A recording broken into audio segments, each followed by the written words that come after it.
সিরিয়ার ক্ষমতাচ্যুত president Bashar আল আসাদের বিরুদ্ধে গ্রেপ্তারি পরোয়ানা জারি করেছে ফ্রান্স। যুদ্ধাপরাধের সঙ্গে সম্পৃক্ততা থাকার অভিযোগে এমন পদক্ষেপ নিলেন দুজন ফরাসি ম্যাজিস্ট্রেট।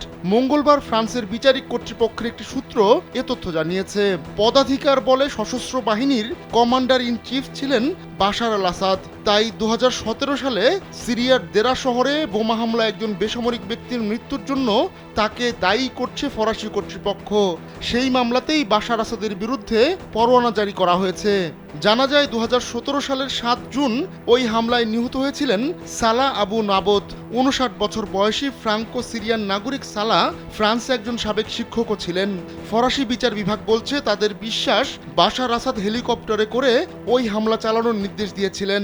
অত্যাধুনিক ফিচার সম্বলিত বিভিন্ন সাইজ আর কালারের 250-টিরও বেশি ডিজাইন অপশন নিয়ে ওয়ালটন স্মার্ট ফ্রিজ, বোঝে আপনার প্রয়োজন। এ মামলায় এখন পর্যন্ত সিরিয়ার সামরিক বাহিনীর 6 জন কর্মকর্তাকে লক্ষ্য করে গ্রেপ্তারি পরোয়ানা জারি করেছে ফ্রান্স। গেল 2018 সালে এই মামলায় তদন্ত শুরু হয়। এর আগে 2023 সালে ফরাসি কর্তৃপক্ষ বাশার আসাদের বিরুদ্ধে গ্রেপ্তারি পরোয়ানা জারি করেছিল। অবশ্য সেটি ছিল 2013 সালে রাসায়নিক হামলার মামলায় জারি করা পরোয়ানা। প্রায় 1.5 মাস আগে বিদ্রোহীদের অভিযানের মুখে দেশ থেকে পালিয়ে যান বাশার আসাদ। শুরুতে তার অবস্থান নিয়ে ধোঁয়াশা তৈরি হলেও পরে রাশিয়া বাশার আসাদকে আশ্রয় দেওয়ার কথা নিশ্চিত করে। সেখানেই এখন পরিবার সমেত রাজনৈতিক আশ্রয়ে আছেন বাশার আসাদ।